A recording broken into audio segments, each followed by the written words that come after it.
Hey guys, Femi Lambers, and today I'm actually meeting with a client. This client actually flew all the way out from New York to meet up with me and do some masterminding and do some planning. So I'm getting ready to go do that right now. I'm going to pick him up actually, and then we're going to go to the workout or go to a workout. So I'm excited about that. Been another busy week, man, in my life, in the life of Olufemi, and man, yeah, busy. Busy is good. Deals closing, working deals. There are some deals in my pipeline right now that I genuinely believe will like put me just on a just just the legacy path and generational path that I always talk about. And I've been blessed to do deals like that already, but like some of these deals we're talking about the multi millions of dollars in profit net. And so yeah, it's crazy. It's just crazy what this has become, but that's what happens when you work hard and you put it in, man. So um, yeah, just really excited to go meet with this client. This is actually a client first deal with me, multi six-figure spread. He actually used to work at Google. Said he saw a podcast of mine, and then I think he said he quit his job and then joined Landverse. I think a few days later. So we've been working together one on one.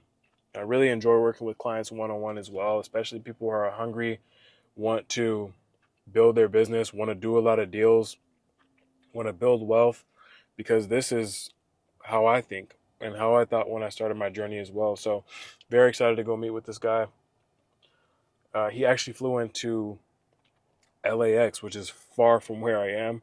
So I should have told him to come into another airport. So yeah, anyways, gonna go pick him up right now. Where are we gonna hit today? We're gonna hit, I think today is a pool day. And I don't know if you guys know this, but I'm actually been on a plan lately. So I've been working with my boy Francis, is a professional bodybuilder. So he's actually put me on a plan, and I've been on that plan for the last 3 weeks, and I've lost almost 10 pounds. So even me, in every avenue of my life, I'm looking to get better, improve on my skills. And so yeah, my goal is to like get down to like, I think like two, I'm not sure, 215 right now. Goal is to get down to like 190 and just be ripped. Because summer, fall, we're gonna do a lot of trips, yacht stuff. So I'm gonna have my shirt off a lot, be on the beach, and so yeah, that's just got to be more ripped. So, anyways, yeah, man, working deals. I know you guys saw my last vlog from last week. I was really stressed out in that video. It still hasn't been solved, by the way, but I just kind of realized again, like, have to be stoic, have to continue to just put the work in, man. And that's why like I'm very blessed that I make smart investments. And that's one thing I'll tell you guys, like, protect your money. When you get money, your first $500,000 to $1 million, you should not be using that for anything but investing it. I would invest anywhere from 10 to 20% back into your business and have money to hold. You don't want to be in a situation where you don't have money. You really don't, because it can put you in a bind, man. If you get in a situation like that, you don't want that. I always make sure I have a good amount of money put away just in case. And you always should make sure you have that, always, because things like this happen in business. And I think the thing is, a lot of people try to just talk about their wins all the time. They don't talk about their losses because they're insecure. And me, like, I've lost plenty. I've lost plenty, and I've also won a lot more than that. And that's really what counts. And so this is the reality of business, the reality of life. Things are going to happen that are unfortunate, and you have to be prepared, because everything is not going to always go in your favor. But over a long period of time, the law of averages is just that you're going to win if you stay consistent. And that's just the truth. So that's everything I've learned in my journey of just building wealth, making a lot of money. With anything that you do, you're going to have peaks and valleys. It's just going to happen. And you have to be able to survive through the valleys. That's it. So continuing to build, continuing to learn, continuing to process through, and we rise, man. We win in the end. But yeah, today I think I'm gonna do a pull day today. I lift really heavy. I'm not gonna pressure Errol to lift heavy at all, whatever he wants to do. But I'm gonna lift heavy today. Usually I'll get a boxing workout in as well, but today it's just gonna be lifting. And on average, what I try to do is box anywhere from 2 to 3 times a week, and then I'm lifting every day now. What I was doing at first, I was boxing Monday, Wednesday, Friday, and I wasn't lifting at all. So then I lost a lot of muscle mass, but I got a lot faster. And the other thing too is like I'm looking for a fight, but we'll see. Right time, right place, has to be the right opponent. I would love to do an exhibition with some other influencer, real estate influencer, whoever wants to do it, and we just donate the funds to charity. I would love to do that. It's just really a bucket list item that I'd love to check out. So check off my box, and I'll fight anybody, really. But right now, my focus and priority is just on getting ripped, shredded when it comes to my body, losing some weight, and being ripped for a European summer. So that's what I'm focused on right now. And after that, I think maybe next year we'll get a fight in. Everything just has to make sense. Crazy. We're building our brand right now. So over the next 6 to 12 months, you guys are going to see me just go crazy. And there are some things that we're doing just behind the scenes that I've been working on for a very long time to really just blow land flipping up and blow my brand up. Because honestly, the more my brand blows up, the more people I'm able to serve, the more I'm able to educate people on how to flip land and make a lot of money, the better it is. And that's just how I feel. And it's still a blue ocean. Even if I taught 1 million people how to do deals and make money, there'd still be enough money for everybody to go around. So yeah, there's some things right now that I'm working on that I'm really excited about. Errol and I are actually going to talk about some things, talk about his land business, talk about where he's come from and how his experience has been working with me as well. And we have some other things to talk about that I cannot talk about on camera. But man, the next few months is just going to be absolutely crazy. The last few months have been crazy.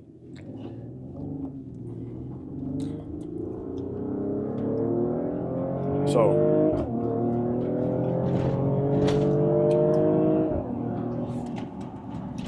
just having fun with it, man.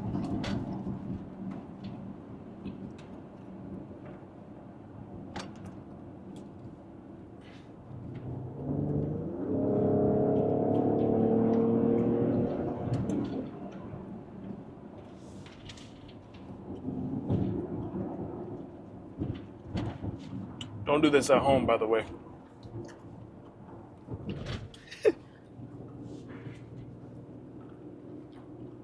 Man, I love life. But I'm actually about to get some coffee. I gotta get some caffeine in. Ooh, crackle and pop. Crackle and pop. I call this car crackle and pop.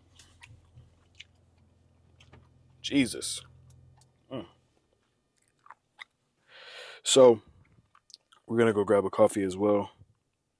There was a coffee shop I went to last week around here. I'll find it. I think it's that way.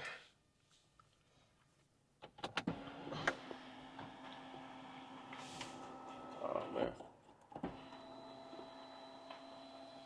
Roll down the window.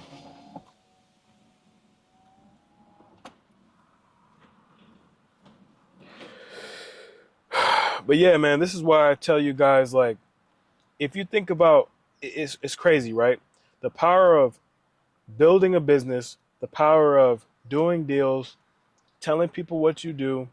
I'm about to pick up a guy that saw me on a podcast, signed up to be my one-on-one client, helped him do some deals, and he flew all the way to New York to see me. and mastermind. I think that's so crazy, and I'm really blessed that like that's my life. That people, you know, value the things that I'm saying and want to connect with me to where they'll fly 6-7 hours to chat. You know, and that's I really don't take things like that lightly. And so that's why like I go so hard in my business and everything that I do, because I want to just continue to add value to people, you know?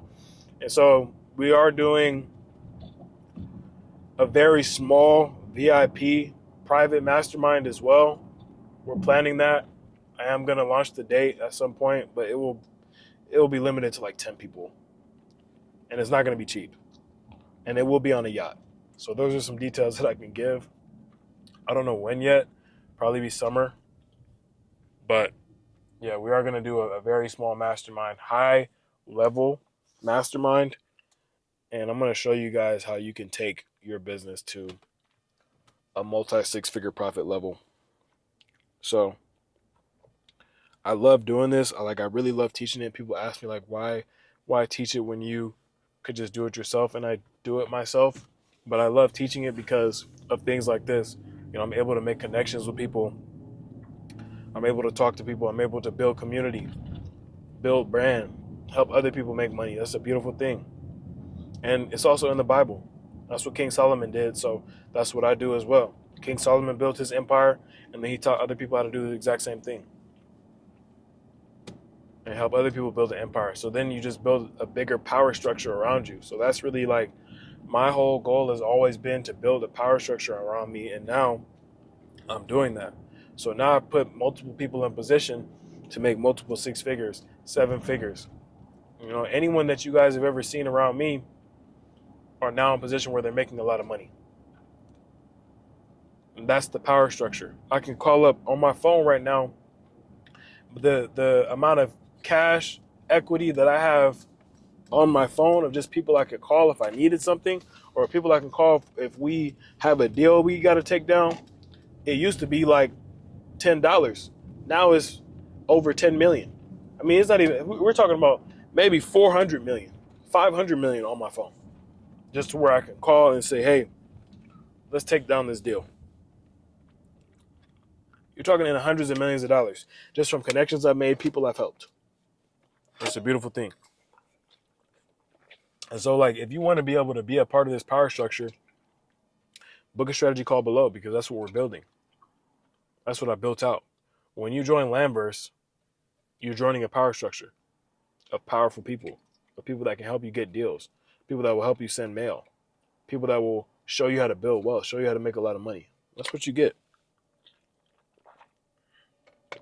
I think the whole thing of, you know, the idea of just a course and selling somebody a course and, hey, you know, go off and, you know, if someone really wants to buy a course from me, I do have a course, but that's not really like, I would much rather show you like, hey, look, here's how you do this in real time. Here's how you do it. All right, guys, I'm here with Errol. What's good? So we're just going to chat about his biz, about life, about all things. You just came in from New York, right? Yeah, flew in the morning and here I am. Such a crazy concept, like all over social media, YouTube. Yeah. That's wild, bro. Could be Thank you for anyone. coming out. Yeah. Yeah. No, really.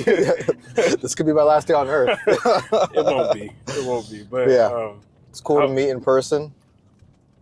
How was the flight? Pretty good. Had a nice beer just to help me sleep. And yeah, slept for most of it. I'm surprised with all like the weather's so much better than New York. Oh yeah. Like, you know, sun's shining and just wild. There's trees and you know what? Are there animals around here? There are animals. There's like coyotes, bunnies all around where I live. Okay, cool. One thing you're getting the good weather because it has been a little bit rainy the last couple of days. Okay. It's so sunny here that like when it gets rainy and cloudy and all that stuff, and we have the overcast, I get a little bit sad. Because I'm not used to it. Oh, so I see. It's like when it starts raining, I'm like, oh, dude. Yeah. That's like winters in New York. After a while, you're just like, oh, this is sad. Yeah. So what part of New York are you from? Brooklyn. Brooklyn? Yeah. Okay, nice. Yeah. And you tell me about your backstory, kind of like coming to Lamverse. I want this to be conversational, so Yeah, yeah, of you know, course. act like the camera's not here. Oh, The okay. camera's not here. The camera's not here. Yeah, so I grew up in Texas, went to like an engineering academy, then went to college and studied computer science. Did a whole bunch of internships, intern at Google and all these startups, and then ended up working at like this online music store. It's a pretty popular platform. And then also ended up working at Google and just wanted a way out of the corporate life. Did some cool engineering projects, but uh, like there's a lot of stuff you have to deal with that is like beyond engineering Right. in those environments, and it's nice to have your own thing and have your own business. And I think this is a good vehicle for doing that. So let me ask you this: like, what got you into wanting to be into tech and engineering? Hmm. And then that's the first thing. And then second, like, what got you into wanting to transition that skill set into real estate? It's hard to pinpoint the moment, but I was always playing around with computers when I was a kid, Hmm. and yeah, just always. I think my dad told me like that the way all the stuff on the computer screen works is there's like code behind it, and Right. he actually he studied engineering Hmm. and did some programming, but is totally doing something else now. But so I think maybe him doing it as well at some point Inspired kind you. of inspired me to try it out. And also like my high school was like pretty like science and engineering heavy. It was like a STEM situation. So I took like um, computer programming classes and then like digital electronics classes and other stuff like that. So Okay. yeah, Nice. yeah, fed in nicely. And then transitioning out of that to real estate, I did early in my 20s. I bought some real estate, and just having some like cash flow come in Yep. aside from your job, it's like it just feels it's just you just feel Good better. feeling. Yeah, Yeah. I remember like the day I closed, like it was just like, oh shit, like I bought a building. Like Yeah. I was like, what? Um, yeah, yeah. So So was it just like for you? I just want another way to make money. I just kind of want some autonomous income, stuff like that. Or that's a large part of it for sure. yeah. When I was looking around the scene, I looked at like all types of asset classes. I looked at like, regular residential because that's what I did Of before. course. And then for everything, there was always something that kind of bothered me. Like wholesaling houses can be difficult, Right. very difficult. Very. It's really competitive, and houses like just have a lot of uh, sentimentality to Yep. them, and like a lot of memories, and it's just hard to navigate that space. And I don't know if I don't think I really enjoyed it. Um, and like buying outright, like it takes a lot of capital. Like I would save up a lot of money just to buy a Buy cash. duplex. Yeah. Yeah, and it's not the best, most efficient way to grow wealth. And I looked at like commercial assets, which I think is actually really nice. A really really cool model if you're like a GP. You're doing like syndications. Yeah. But also it takes like some convincing ability. You have to like find your pool of investors, which isn't difficult when you have a track record, but you need a track record. So if you don't have a track record, then you have to partner with somebody to feed off their credibility. Um, and maybe that's something I'll do down the line. But you also need like relationships with banks for loans, and you have to get them at affordable rates. You have to do really good due diligence. It's like really complex. So um, I was like, okay, I'll save it for later. And in the process, I discovered land, and um, here I am. So Yeah. for you, was it like what was so attractive about land that made you want to just do this instead of all that? I think the ease. Hmm. It's slept on, which is actually kind of good. Yeah, it is. Um, and it's crazy because like I'm looking right now, we're on the road. Look at all this land. Like, but the thing is that we're trained to look at what we are familiar with and what we know. But Yep. so you're gonna look at all the Starbucks, all these buildings, Yep. and that's what you're gonna think about when you think about real estate. Value. Yeah. And but the thing is that none of those things would be possible Without the if it land. if it weren't Yeah. for the foundation beneath them, the land. Yep. So since it's slept on, you can probably like you can do a lot of more transactions easier without a lot of red tape that you would with other uh, different assets that are more popular or like more scrutinized in real estate. So when did you find me? Like, at what point did you find me, and like, what got you wanting to work with me and all that stuff? I think I found you via, I think, Steve Trang. Uh-huh. Steve Trang did an interview with you. And from all the real estate research I did, which is like, exhaustive, I found Steve Trang from a house wholesaler. They were talking about, if you want to be motivated, there's some really good content with different operators, and they don't just do wholesaling, but they do like everything. Yeah. And from there, I started looking at Steve Trang's videos, and had some really good stuff that inspires you. Then you came on. You had I forgot the name of the title of it, but it was like it was a big number. It was a number that made me like think, okay, let me watch this. It's a lot of money. And then from there, I think Steve like said that you coach or you plugged you plugged it. What did I do? I think I maybe hit you up on Discord. I think that's what happened. You might have hit me up on Discord. Yeah, and then I think you might have booked a call.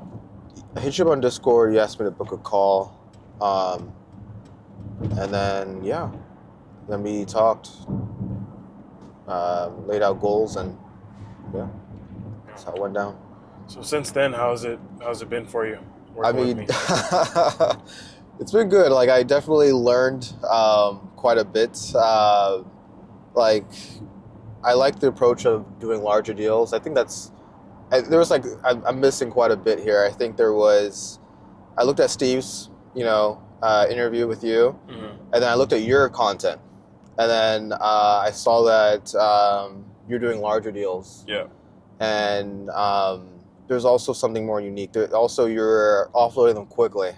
Yep. And the thing I'm not too fond of about the rural recreational space is like the time horizon can be pretty long.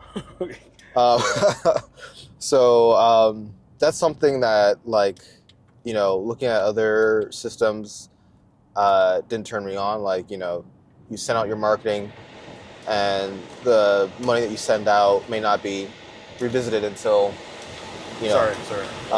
Keep going. Sorry.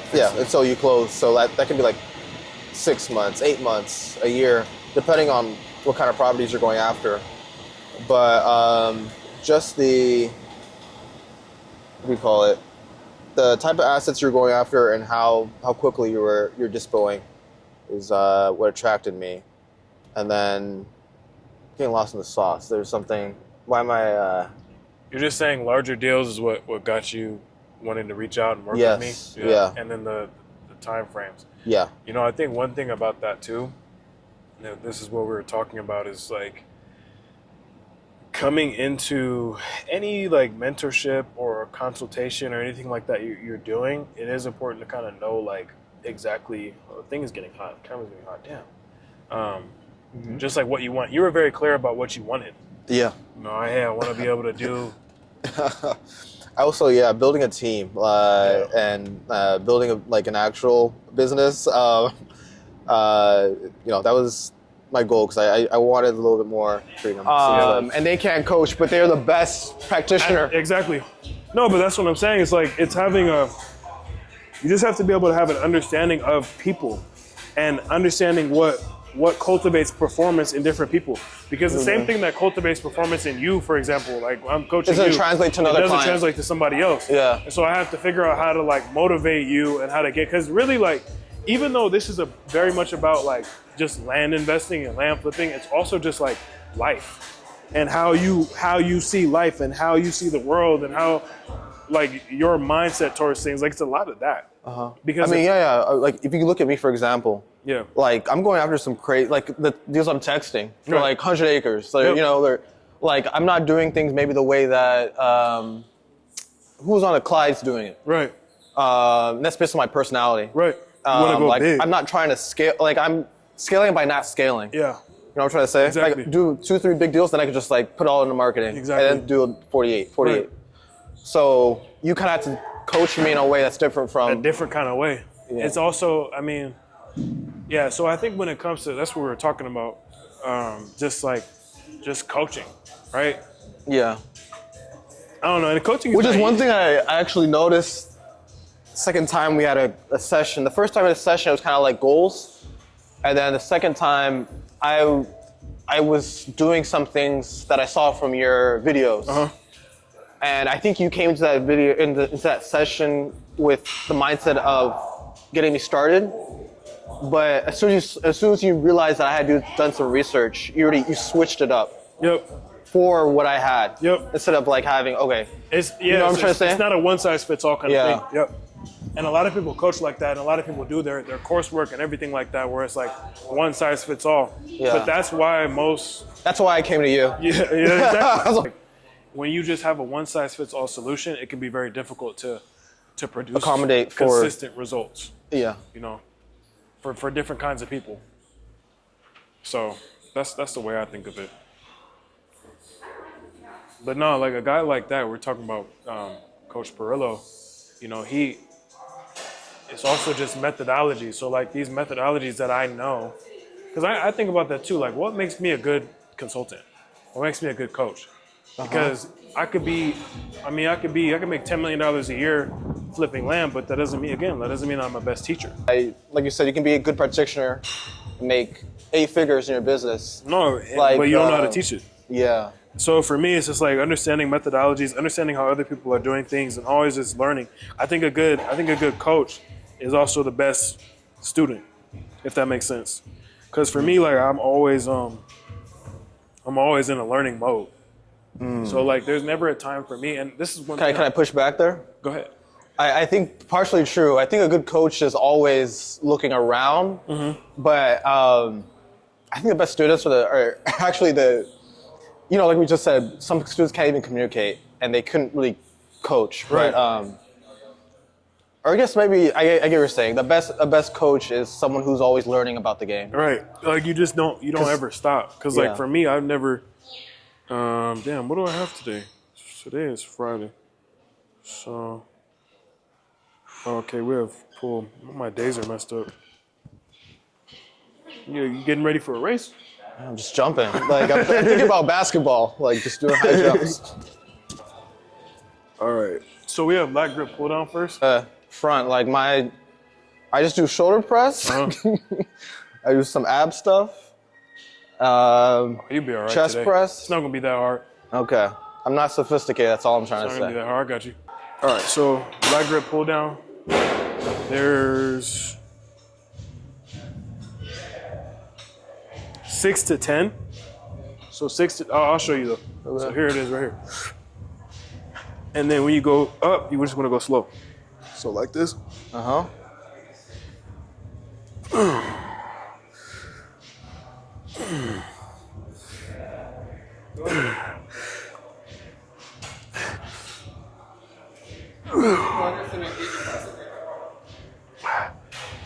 All right, there you go. So I don't know how many I just hit. I think like 8. Okay. But hit 6 to 10. You can go lighter. You don't have to go All that heavy. right. Cut that. I actually told the vlog, I said that I wasn't gonna pressure you to go heavy. Okay. But our next workout, I'm gonna make you lift heavy. No, we're in light mode. Extra light. Bro.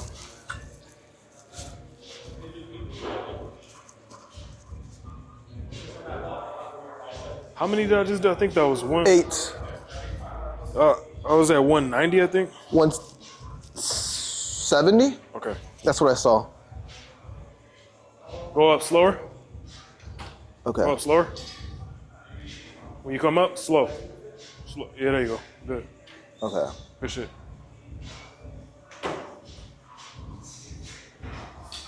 Then we have 2 more sets of this. Okay. I feel like a personal trainer right now, bro.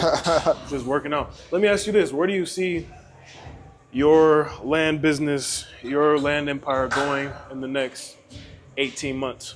What's the goal? Where do you see yourself going? So I see it being Come in honestly the shop.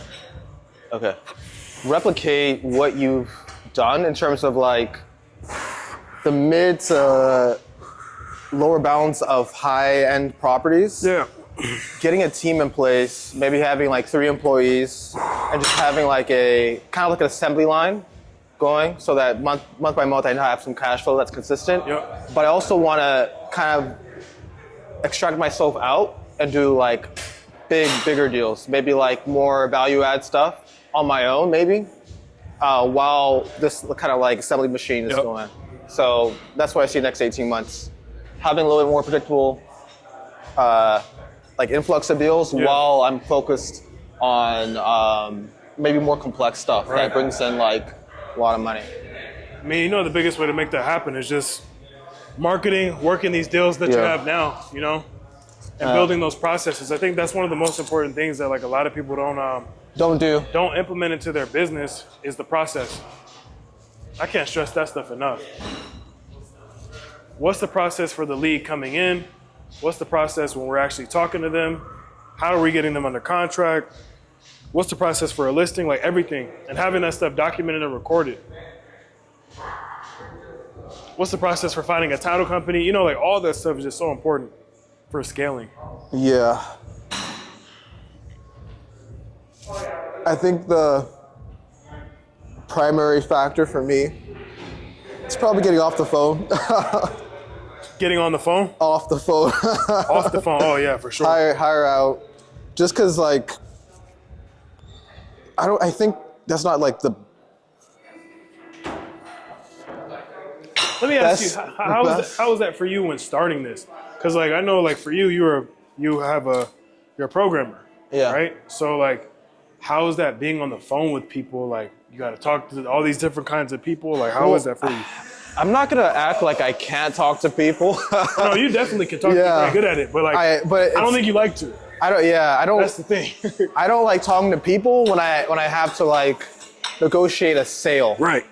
Because it's a different skill set, even though it is really just building rapport and trust. But it was a little daunting because I didn't feel like I was an expert in what I'm trying to acquire. Right. So part of it felt like I'm kind of like a fraud in a way.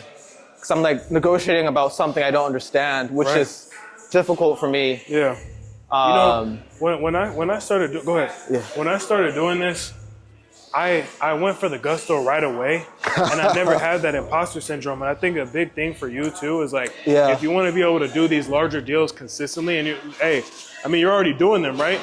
But if you want to be able to do them consistently and be that deal maker where like, I'm making $1 million a year, so on and so forth. Yeah. You have to like already be there mentally. Good point. You know? So that's true. If you're not there mentally, then the sellers are not going to believe it.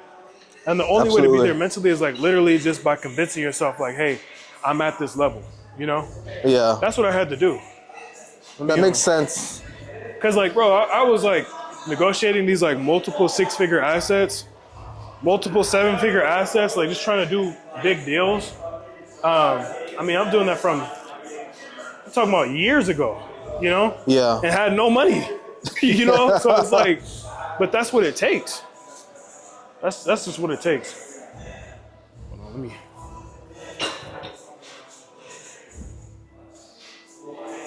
All right, so that was set 3. That was what? That was 3 sets. Okay. How many did you just do? How many did you get? If not 3, maybe, I think 3 or 4. No, I mean, how many reps did you get on the last one? I think 6 or 7, I don't know. Nice. How you feel? Feel good? Yeah. All right, cool. Let's go over to dumbbell incline bench. So these are this 7, 8. Okay.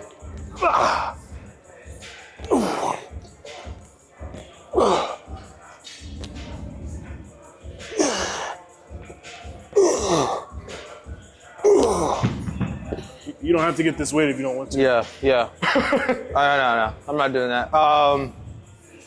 Get like 40s is probably good for you. Unless you feel like you can do more. Okay. You look like a strong dude, man, so. The thing is I go for large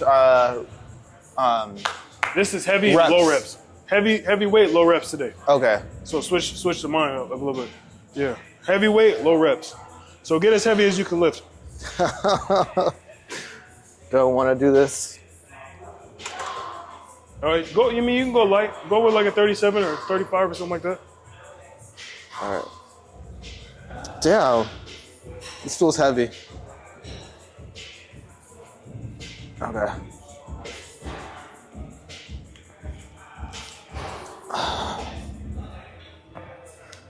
So let me ask you this: how is the security of like a high-level corporate job? Like how? Because obviously, like you're getting paid consistently. How is that mindset from doing that to like switching over to this, to where like you control your money, and it's like really on you? I mean, there's so many ways to answer that. It's like going to the supermarket to get your food. Yeah. Or even go to the supermarket to get some prepared food Yeah. versus going out into the wilderness to hunt. And I think you need the wilderness hunting mentality to do well in this. Well, what do we do naturally? We're hunters naturally, though. That's why. And I will say, even though it's much more difficult to do something like this on your own, it feels more natural. Yeah. Like you get back to like, oh, like I have doing. autonomy, I have decisions. Yeah. I can fail, I can succeed. And also one thing I realize is that sorry, Beat the Grabs is on. But one thing I realize is that hit your reps too. Hit your reps. Oh yeah, I can't talk well. All right, go. Hit your reps first. Hit your reps first. Oh, yeah. You gotta remind me what I'm talking about. It's all good. All good. I got you. Okay. Okay.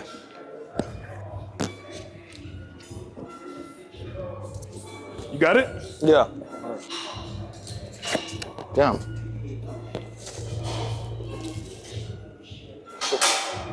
Damn.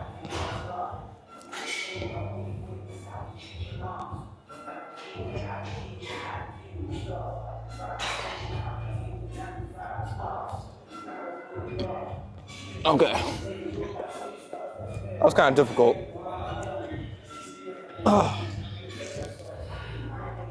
How are you supposed to? Is your feet supposed to be a certain way when you do those? What? No. Okay. You can just put them however I have them. I don't even know. I just sit down, whatever. Okay. So what were you saying? About just the autonomy of running your business versus being a security. corporate. I think that's false, right? I think the notion of you being secure in a corporate environment or a traditional role is actually very insecure. It's because, look at all the layoffs that go off in multiple industries, like tech, for example, is not the safest thing. There's always layoffs, and a lot of those things are based off like the macro market conditions. Yeah. And if there's some policies that don't make sense and they're employed and the stock market tanks, then companies will start laying off the most expensive resource, which is employees. Right.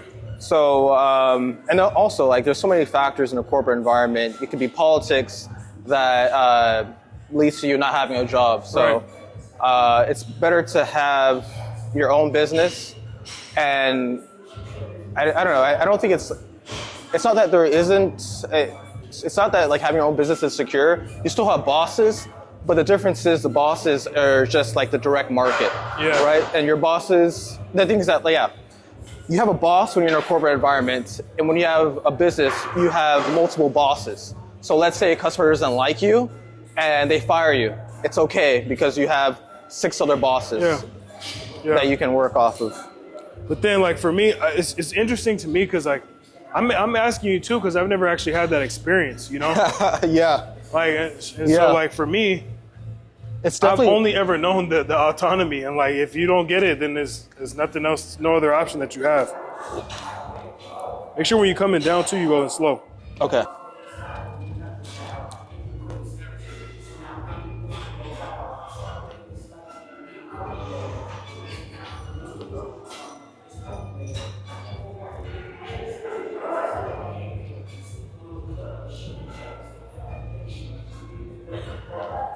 If you want to create your own stuff, if you want to vertically integrate your own thing, then that's a problem. Then you shouldn't be doing that. Then there's something wrong with you. Yeah. And I it's feel so like strange. it's culturally. like it's an ingrained mentality with people where they think that like I have to work at this job and like doing a business is risky. Yeah. Like I don't understand how could making money for yourself be risky? Yeah. There's just no like that never made sense to me. So that's why I always just was like, you know, I have to do something entrepreneurial. Yeah.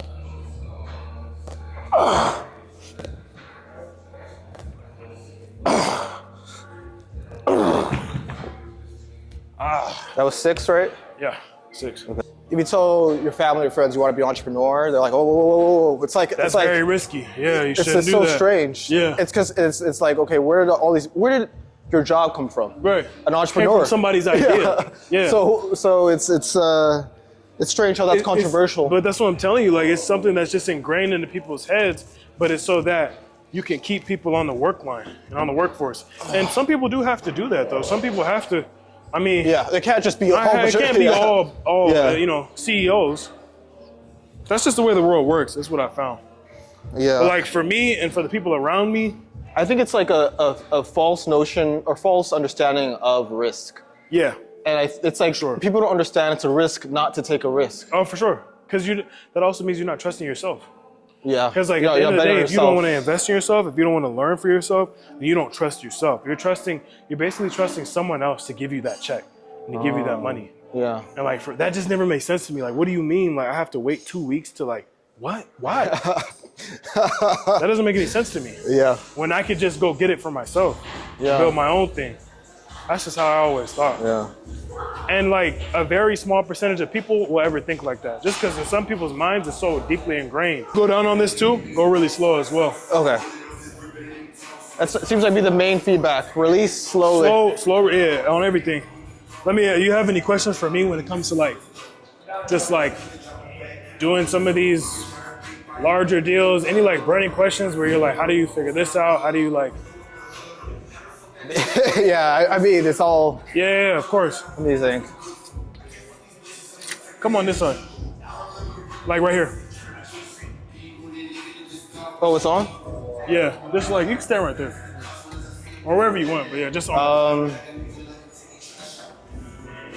We've had discussions where we talked about like targeting properties based off mailers, like price points to be at. I'm wondering like, where those numbers come in your mind, like how they come in your mind, and also for pricing mailers. Oh no, not pricing mailers. Price like going after certain price points. Like there's sometimes I'll talk to you and you'll be like, have your minimum at this, and like try to have your eggs around this. Yeah. And it's. I'm wondering what the framework is like internally in your mind. So I feel as though when I talk to you, there's a framework, and I don't see it all.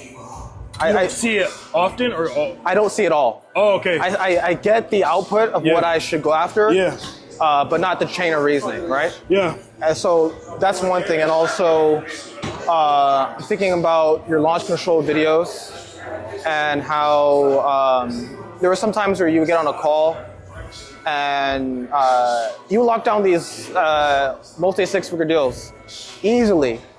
Yet I struggle quite a bit with texting. Yeah. I'm just wondering, like, what am I doing to make it harder than it should be? Practice, reps.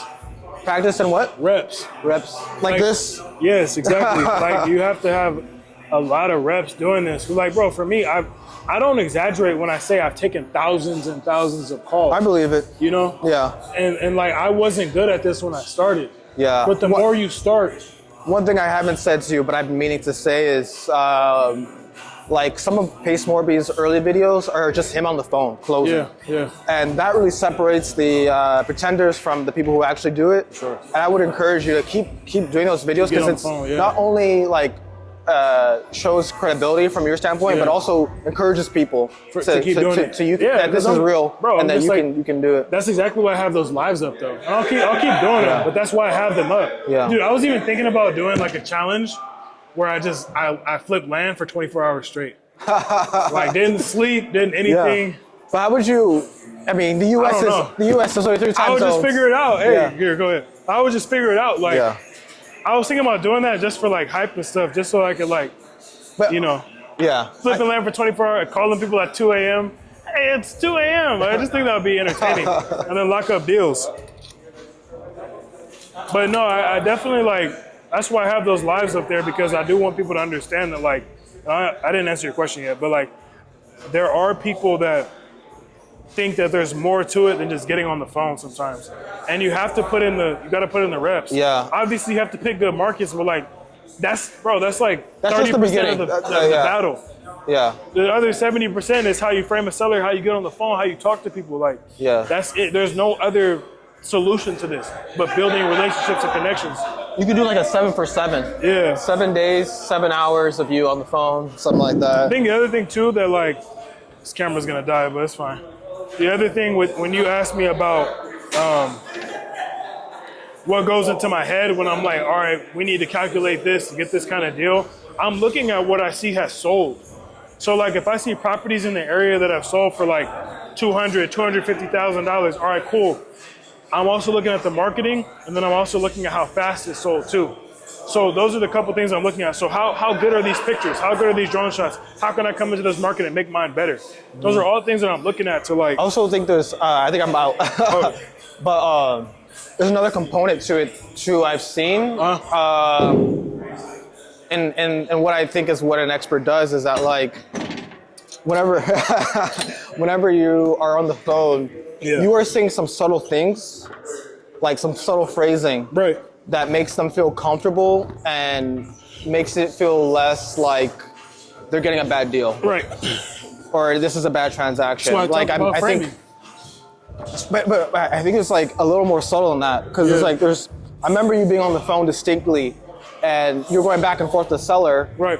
and just the way you were phrasing, can we go 3.5 per acre? Like just like these are the little words that you use that I don't have it yet. But that comes from Yeah. doing this over and over and over again. Like literally. Yeah. That I don't have that. I don't know. I think I've always been really good at talking to people. You got one more set? Think about. You out? All right, let me do one more. But that shit just comes from repetition. It does. You got to be able to practice it. And the other thing too is like, that's why I tell you, like, I know sometimes you hate being on the phone, but like I tell you, you have to do it so that you can go teach it when it comes down to teaching. For sure. I've noticed that getting a little better, and it's not as intimidating. Right. Those first few calls, man, I was like, what am I even saying? Yeah. But you got to go through that. Yeah, no, one thing I just always have in myself is trust. And I think that I would rather depend on myself to make things happen than another person. And so I've never cared if that was going to, like wherever that led me, I didn't care because I always know like any situation I can get myself out of, regardless. And I think that like most people don't have that kind of faith and trust in themselves, which is also why most people are not able to like, sustain the hard times. Because like we also live in a society that's very like highlight based and win based. Yes, very much so. And so everybody thinks that everyone's like life and everything is just all highlight tapes and wins. Yeah. When it's not the case. I've lost a lot in my life. And most people don't talk about the things that they lost. And when it comes to like running a business, you have fucking bad days. Absolutely. I remember precisely whenever I was trying to negotiate a double close, and you were giving me advice, like tactics to bring the price down. I think I had like a little, one of those confidence deflated moments, and you were like, you hear me on the phone, you hear me close these deals, but like it wasn't always like this. It took time to get here. And I think I don't know, something you also told me was, I'm just a person, right? Yep. Just like you. So you can definitely do it. It takes some time, but I think like not doing anything is not a good way to build a confidence. So you have to go through it.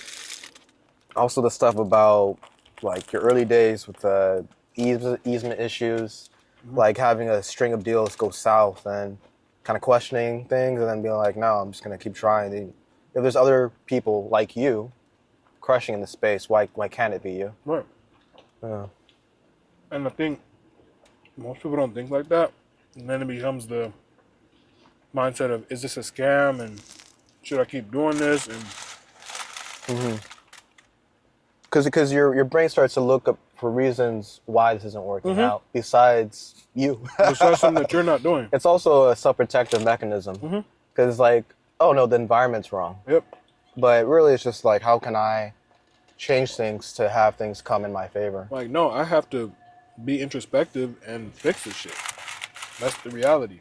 Yeah. And that It's tough. It's tough when... it's a tough thing to do because it's not something that we naturally do as humans. Yeah. And everyone, like, the society teaches us to blame it on the government, blame it on this, blame it on that. But when you run a business for yourself, ultimately, like, it's on you to make sure that you're bringing the Things cash work out. Yeah, for sure. It can be daunting, but it can be done. Yeah.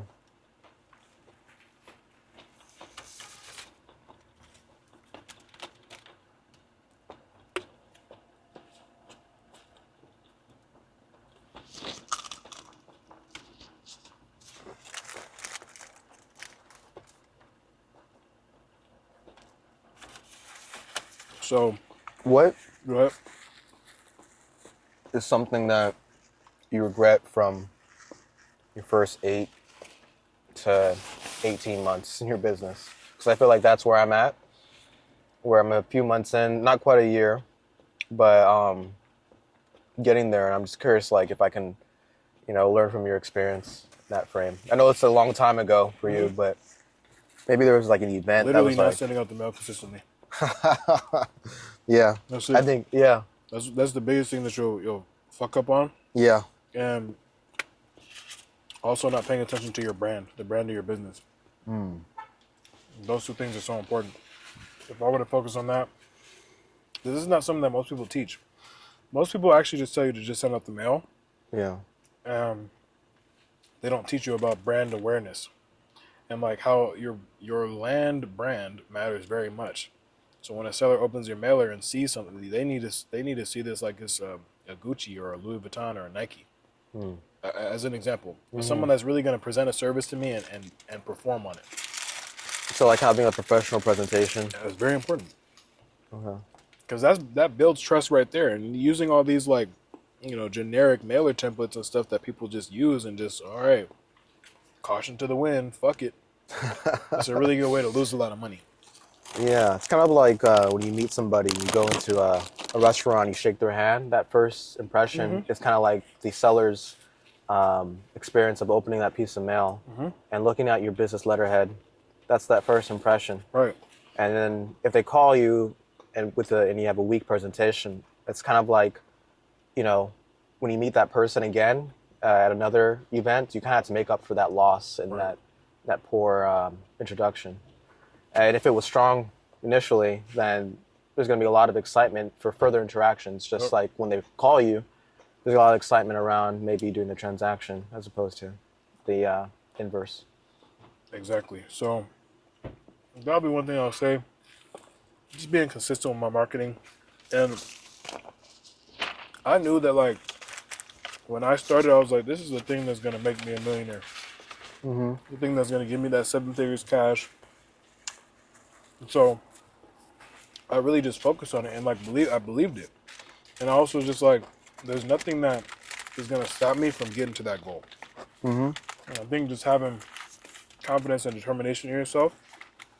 Oh, the other thing I genuinely wish I would have done sooner is get the education. Because there was a period of time when I started, like my first few months, where I was like, I'll figure this shit out on my own. I don't need any course. I don't need any help. Yeah. And then I got the help, and it did help me. Yeah. But it also like it's just like it's also kind of like a mental thing. Like when you invest in someone that's already done it, and you can kind of lean on them for help and support. Avoid the snake pits. Yeah. Yeah. But you just have to go to the right guys because there's been some groups that I've been with that like they were just not good. They didn't really have as much experience as I thought. So you do have to be with the right people. Yeah, honestly, I'm pretty stubborn. I do like to do things my way, and I think people who are attracted to entrepreneurship are kind of like independent, Thinkers. Yeah, they're pretty autonomous people. So, Yeah. but also I think I kind of took a risk trying to like go for this, leaving your job. You want things to work out. And I was thinking, what's the best way for things to work out? Work with somebody for who this did work out for. Mm-hmm. So I kind of had to like swallow my ego a bit. And I know you tell me some things I should be doing, and I'm like, oh, shit, you're right. Mm-hmm. So it's it's very humbling. I'd rather be humbled by you than the market, Right. where I had to spend more money. That shit is tough. And I Yeah. think people like, why would I pay you when I can just figure out how? Go figure it out on your own then. That's what I tell guys. Go ahead, man. Like when we take. I feel like generally when people say that, I kind of think they're fishing for, I don't know, what are they fishing for? Like, Why do I need your help, or go figure it out on your own? no, why do I need your help? Uh huh. I feel like they're fishing for something. Trying to like legitimize you. And actually, someone said that to us on a sales call last week. Why should I work with you to start my land? But what makes you the best? And I said, honestly, you don't have to work with me. Mm-hmm. Like I'm not in a situation where I have to prove myself to you. If you want to work with me, cool. If you don't, cool. Mm-hmm. Like I want to work with clients that. I want to work with you. Yeah. If you don't want to work with me, then don't. Yeah, why would you want to force the sale?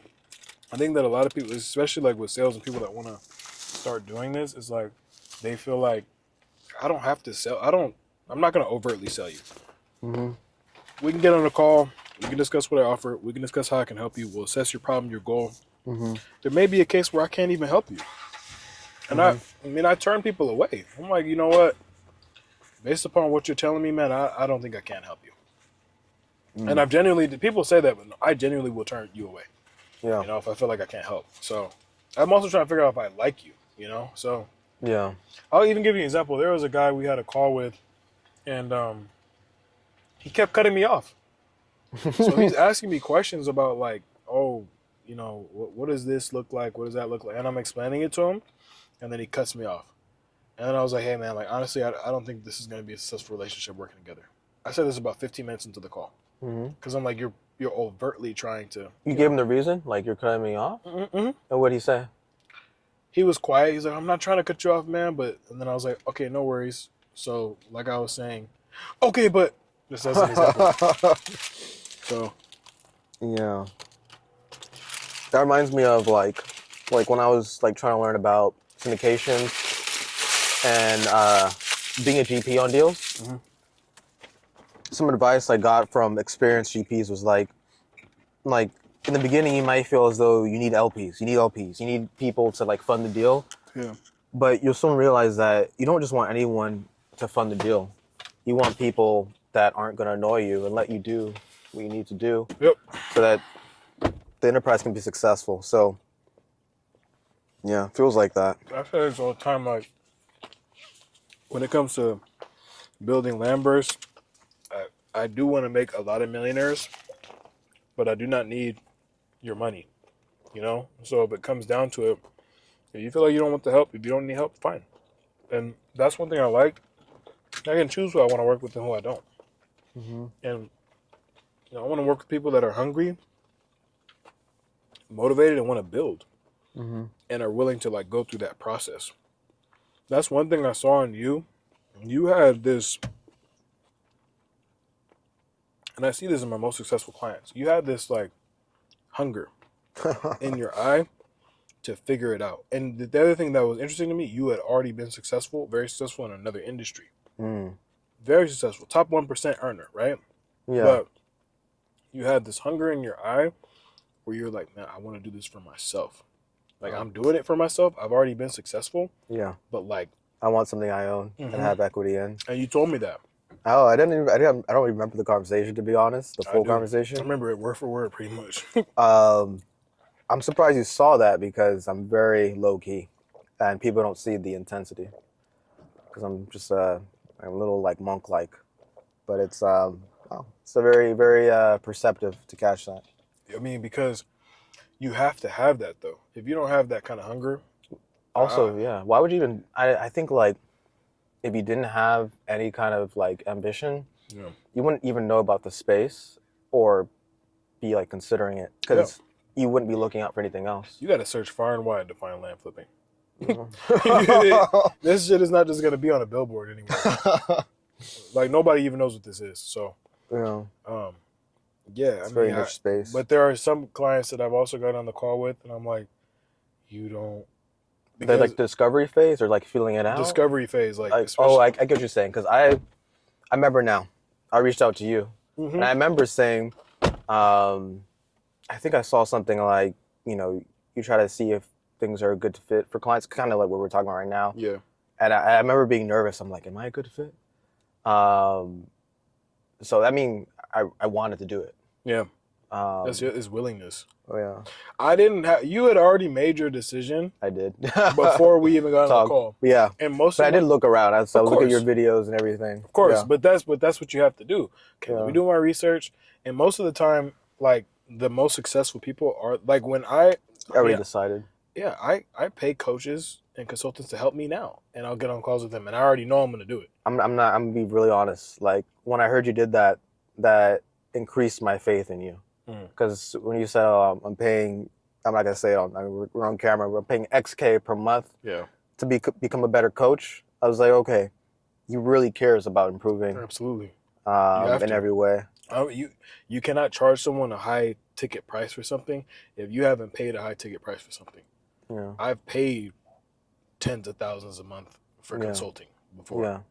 I've paid a lot of money for coach. I mean, multiple six figures and just people helping me. And the only way I can charge what I charge is if I'm constantly working on my skills to do that, And there are people that like try to charge stuff and like have never even bought any course or any coaching or any consulting, and it's like, well, that's where they're not getting results. Yeah, because I understand what it is to invest in yourself and make that investment. It's a lot. Yes. But like at the end of the day, you have to know that like this will get me to my goal. You have to like so. Just in the information you get, like I think the knowledge is where the arbitrage is. Mm-hmm. Yeah. Do you feel like the information that you kind of you want me to start driving, or you want to finish? We can finish right now. Yeah. Or you can finish the statement, okay, and then we can drive. No, I'm saying because you still. Eat. Oh, yeah. I thought you can drive. Like, sure. Okay. All right. Yeah. All right. Do you feel like the information you got from me, or you're getting from me? Mm-hmm. Let me ask you like this: would you say that it's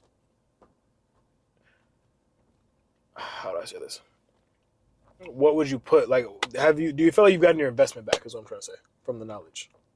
From knowledge standpoint, yes. Mm-hmm. I'm trying to think.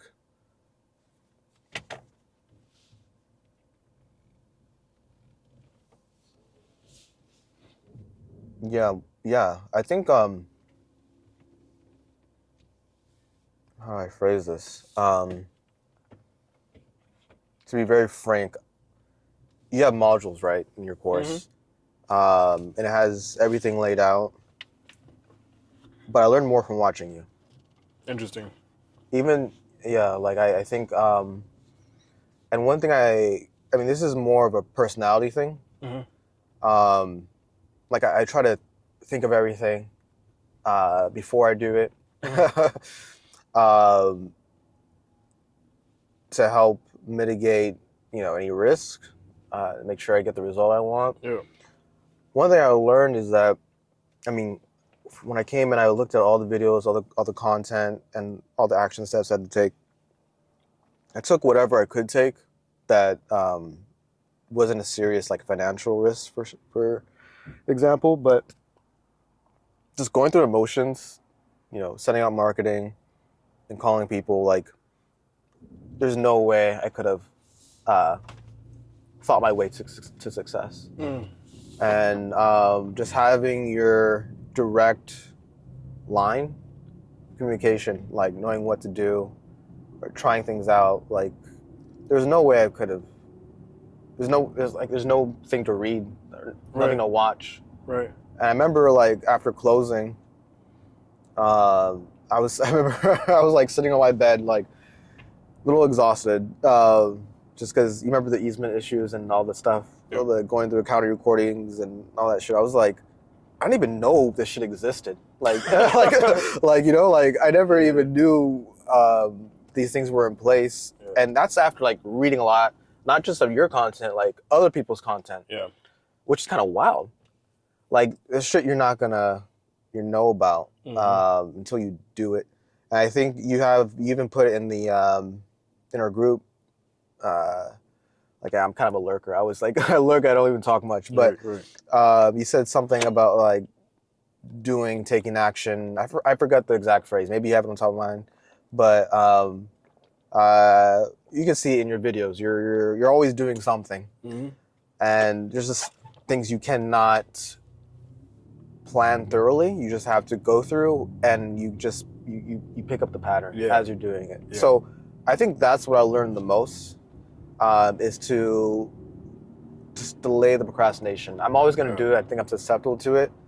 It helps me for other things in my life because, like, you know, avoid taking L's if you can. Yeah. But there's so much to learn by just like being willing to like throw yourself in a situation. Yeah. Yeah. No, and I think that's one big thing too is like, now, have I written this playbook and know how to get through a lot of stuff because I've been through it and go through it? Yes, but there's always these intangibles that happen, and that's why you get a coach. Is why you get someone that's experienced doing it and experienced going through the fire. I will never forget. There was a day where this conservation these were like very pivotal points in my career where I could have quit or kept going. Where, like I told you, conservation easement, undivided interest. Yeah. Seller has dementia, like all these situations, back to back to back. I remember going into a Discord and asking, hey, this deal has a conservation easement. What do I do? They had never heard of a conservation easement or had even like dealt with it. And they said, oh, you know, I would suggest for you to just send more mail. That doesn't solve the issue. That doesn't solve the issue. That's not even the issue. So I have to go through that kind of stuff I had to go through that on my own and figure that out. And I remember thinking, like, I'm 21 years old, like, you know, I know that when it comes, if anyone ever, and I never had goals or plans of like teaching this or anything. I was just trying to feed my family and make a lot of money and make smart investments. That's literally all I was trying to do. Yeah. But I knew if anyone ever asked me about a conservation easement or how to handle that, I would know exactly how to handle it. So these are like pivotal points in my career, and you realize that the things that you go through that are difficult to go through are like the most important parts about the business. And like I don't even. I mean, I hate to cut you off, but it's not about the thing. It's about dealing with the thing. Yeah, dealing. Right? That's what I was about to say. Yeah. And you dealing with it and almost like enjoying it. Because then I'm like, damn, like no one else has experienced this. I actually have an advantage over all these guys. Yeah. I actually have experience over all these guys because you've never dealt with this. You've been doing this. You say you've been doing this for 20 years and you've never had this. You say you've done tens of thousands of deals and you've never had this situation. Yeah. You know, so like that to me was just so encouraging. And I think you got to be able to see those L's as a W. As a W, because now you're learning, like you're learning on the fly. It's also like a more of a belief in yourself. Yeah. Which is really what this is all about. Yeah, that's it. The world will only ever see you and will only ever give you how you see yourself and what you see yourself having. That's what I've realized. It's a narrative that plays in your mind. The world will only reflect that. So if the narrative that you have in your mind is that of I can't do this, I'm weak, and I can't, then that is what the world will give you back. Yeah, I've been there, and I whenever I have those swings, things don't go well because I expect things not to go well. Yeah, and so for me, I literally always have the feeling and put out to the world that I can do any fucking thing I put my mind to, and there's nothing that I won't do. If I have an obstacle, I'm gonna run through it. If I have something that's difficult, I'm gonna run through it. Yeah. If like I'm gonna figure this out, and that's what the world gives me. The world gives me solutions. But if you're a person that's like, this business is not for you, or any business really. Yeah, I think business in general. Yeah, and it's just really important to be cognizant of that because like I said, you were telling me this earlier. You get what you give. When you give the world your utmost confidence, the world will give you that back. You're gonna get tested. There's gonna be things that happen. Like I'm gonna test your confidence, but ultimately, like when you give that, you're gonna get that back.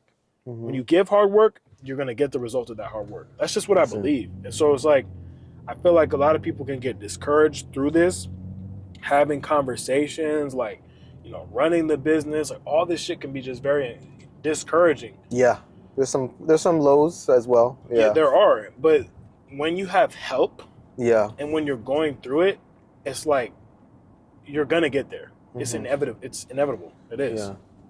So there's something on my mind. I think you said something about like 7 figures.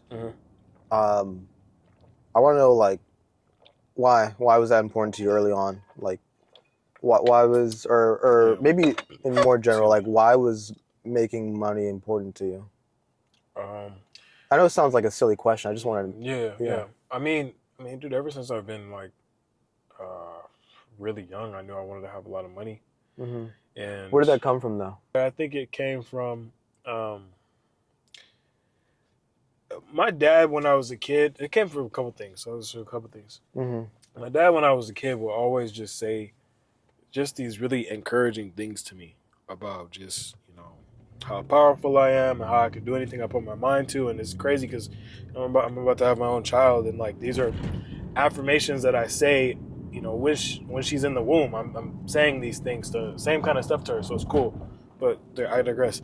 He would always say things like that to me, like you're gonna build this empire, and he would call me an emperor and call me a king and all. So that's how I would think. That's how I still think. Yeah. And that was one thing. And he would always tell me, like, you can do anything. You can do anything you want to do. And so I was like, yeah, I have to be able to make a lot of money. And I think that I was very young. I mean, I grew up in a very like interesting way, because my parents like had to like figure it out. They had to figure it out, and I did not grow up with money at all. In fact, like the opposite. But they always figured it out. And I remember thinking, like, I don't want to have to figure it out. Yeah, you want it to be figured out. Yeah. So now I'm blessed that it is figured out. And so that was always just one thing. And I also remember being really young and being on YouTube and seeing videos of Floyd Mayweather. Mayweather. Yeah. And how I've never seen anything like that, where he's got these nice cars and these nice houses and living in these nice areas. And we always lived in nice areas. I'm not saying I grew up poor, because I definitely did not. But the lifestyle that he had. Yeah. You're wondering maybe how did he get that? Yeah, exactly. Yeah. So I'm like, what? What was he doing? He was boxing. He had his own. Yeah. Oh yeah. That's the question I was asking. Yeah. So like, I was just trying to figure out like, how do I create this? And so when I was younger, I was like, I want to be an investment banker, because investment bankers make a lot of money. I didn't know what I was. Yeah. So I put that. I was like, I used to have it on my wall. I was like 10, 11. I put it on my wall, like my 10-year plan. Okay, by the time I'm 20, I'm going to be at Harvard, and I'm going to go to Harvard Business School, and I'm going to make $600,000 a year. I guess I calculated that. I think as I got older, you asked me where the 7 figures came from. Yeah. That's a good question. I don't know. I think I'm reading from this, and everything you shared is like just having options. Yeah. And an active control over your well-being. Yeah. Of your life. Yeah. And you saw that by having some like financial success. That's like a secure way to like ensure that you can do the things that you want to do. Yep. Yeah, and just having freedom, man. Like I guess that's really where it came from. That's the thing I've noticed. Like people in this space, there's all types of people, and the thing I relate most is that they care about freedom. I think that's, because sorry, go ahead. No, I just think that like entrepreneurs want to at least have the illusion that they can control their lives. Yeah. Because it is a little bit of an illusion. They want to at least try to just have put the cards more in their control. favor. Just have more control. Because I think like I have complete control over my time and my money. So those are two things where it's like I would not trade that for the world. Yeah. So important. Because I can pick up and go anytime. Yeah. And most people cannot do that. And I think even that, like just being appreciative in that, like knowing that I can pick up and go anytime, and knowing that, You can focus on things you want to. And I think yeah, that that's also, I mean, this is personal for me, but I think like one thing I didn't realize is like how much our jobs and our work affect us. hmm Because that's like anything you focus on, you become. hmm And like being in a corporate situation, I was looking, okay, what does this look like for me in 5 years, yeah, 7 years? And then I would see who I would become by looking in the office. I was like, I don't know if I want to become that person. yeah, And also just, like more recently I've been looking at like brain wiring and like EKGs and like different scientific studies and uh, doing things. If you have a job that maybe you aren't suited for or you don't like, you are going to that job every day. If yeah, you're going to that job every day, you're building these certain habits. right, If you're building these certain habits, your brain wiring is changing. yep, And that can be a very unnatural process. And just having the freedom and ability to like make money on your means yep, allows you to instill the habits that you want and become the person you want to be. So I yep, think that's ultimately, in my view, I want the freedom and I want to become who I want to be. yeah. It allows you to be who you want to be, also without the constraints of what someone else is saying. Because it Yeah. like, oh, if you say this, I'm not gonna pay. Like, I don't like. I genuinely don't care what people Yeah. say, think, or anything about me. Because like, you can't.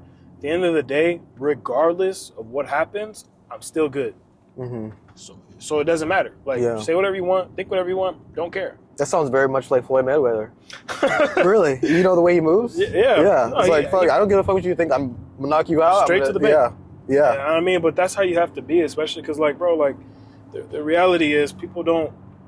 I'm glad you brought him up because I actually maybe 10 years ago I was fascinated by him. Yeah. Do you remember the whole 50 Cent feud with him? Mm-hmm. Or you Saying he can't read. and then he read the check, read this, $273 million check. Great response. Yeah. Silence. Yeah. I love both those guys. But like what I saw in him was like, I remember talking about it with a family member who was very, I don't know, like a little bit more status quo-y. Mm-hmm. I don't like status quo stuff, Me but neither. like, he's very has a conforming mentality, even though they're very bright. Like, I'm a doctor and I'm a Exactly. Yes. Yeah. And I will say I have a lot of professionals in my family. I do too. But like I don't believe that's the only way. Yeah. And I remember bringing up the feud to that person, and they were kind of like hearing Mayweather read and kind of looking at him a certain way. Yeah. I saw it as motivation. I was like, yo, like, you made it this far in life And by you could lead very well. focusing on one skill and perfecting it, doing it better than anyone else. Yep. It made me think like, like the importance of focusing and just like being great and like, and not just being successful, but like being just like being unapologetic about it. Yes. And then the other thing too is like not caring about, like, like I told you, I genuinely don't care what people think. Mm-hmm. I don't. I'm gonna do what I'm gonna do. I'm gonna say what I'm gonna say. You don't like it, don't watch. Yeah. You don't have to be around me. It's fine. And I think when you have a lot of people don't have that. A lot of people are people pleasers. Yeah. And like, oh, I just want to make sure, like, bro, nah. Like, as long as I treat people with respect and I don't go behind anybody's back and I don't do anything like that, that to me, it's like, I'm gonna be myself, unapologetically gonna be myself. Mm-hmm. And I think that's way more respectable, and that's how he was during his career and is. Yeah, I just see it as this: like if you're an accountant, yes, you need to know how to read. Yeah, you need to get your degrees and everything. Right. You need to do your job. His job was to box and to be the best at it, and he did it. Right. So that's a win, and that's how I guess we should all strive to be. Do our jobs as best as you can and be the best. And I think the other thing too is like people don't have that mentality of I want to be the best at something. Yeah. And that's always something that I grew up at. Like grew up like striving. Hearing. Yeah. If you're gonna do something, you got to be the best at it. That's what my dad and my mom always used to tell me. Like, you have to be the best. Like, our sons have to be the best. And that's why, like, it's no accident that my brother's going in the NFL, 100%. Yeah. He's like, like, there's no accident there. Yeah. You know, like No, I just fell into it. That's how we were raised. Yeah. You know, like we were Yeah. raised like that. To like, you have to be the best. You Yeah. got to be top 1%. So even with this YouTube and like everything that I'm doing, building my brand, I'm going to be the best at it. Yeah. At all of it. With content, with my business, with how I invest my money, with how I help people. I'm Yeah. the best. Yeah. And you have to be like that. And I think when it comes to your business, when you think like that, the confidence that gives you to go forward into your business and like build it and drive forward and keep pushing when things get hard. Now I gotta be the best. So what does the best do? The best continues when the shit gets hard. Yeah. You know, the best is gonna continue to grind and figure this out and study and learn and apply when it gets hard. Yeah. Like I'm just gonna double down 10 times as hard. You know? Yeah. Somebody that is not the best and that's average, the average guys, those are the guys that quit. Yeah. So my thing is like, why would you even do something if you're not going to be the best at it? I don't even understand that. You want to do this just to be, I just want to kind of, what? Yeah, that reminds me, no, I wholeheartedly agree. It reminds me of, do you know Stephen Bartlett? Yeah. Sold a company for, sold a company for like, I think 9 figures or something like that. Yeah, something crazy. He had, I forgot her name. Is it Cody Sanchez? You know Cody? Yeah, the one who, She buys and sells businesses? Yes. Do you see the interview? No, I didn't watch it. But she had a great point where, she was kind of like, oh, I'm 29. I've been working out like, I think it was Goldman Sachs and all these Vanguard, all these places. And like at 29, she realized like, I'm not really employable. It's kind of like the same journey I had. Like, I'm like, I want to have my own thing. And she said that and she realized too, like, she thought it was odd that people are like, in certain occupations that they're like climbing a mountain that they don't care to see the summit of. Right. That was her like analogy, and it feels like kind of fitting of like not wanting to pursue or strive to be good at what you do. Right. Like why? I mean, sometimes the circumstances, but also like, why don't you want to make something great? Why wouldn't you? I think that's a very that's how society makes you though. You think? I think so. I think in what regard? Like in terms of falling in line? I think that society makes it so that you are very comfortable, and you don't really think much about. You don't think about it because you can go to the movies, you can go eat, you can go hang out, you can go on a little vacation. Society makes it very easy for you to live a good, comfortable, healthy life. Yeah. So I think most people just want to kind of fly below the radar, chill, and don't ever think about being the best at anything or being great at anything because it's genuinely easy to just chill out. But for me, I have never thought like that because I'm like, there's just more. There's more. So why, like, I get this like one time, and since I get this like one time, why would I not do everything in my power to make it great? To make it the best life possible. Yeah. Yeah. Like what am I giving my family if I could have told them, hey, I could have went 100 times. I can't imagine telling my child, Dad could have went 100 times harder, but I didn't because this happened or because whatever. What? Yeah. I couldn't ever tell her that. Yeah. I have to tell her like I went as hard as I could. I did everything I could. I worked as hard as and like that's just my legacy. Like I could never. That's just how I am though. Like, and some people are not wired that way. Yeah. And that's okay. But like to me, it's like if you even have an inkling of a thought that you should do more, you gotta do it. Yeah. If you have an inkling of a thought that you gotta start that business or what, you have to do it because like you get this like one shot at life. Yeah. One time.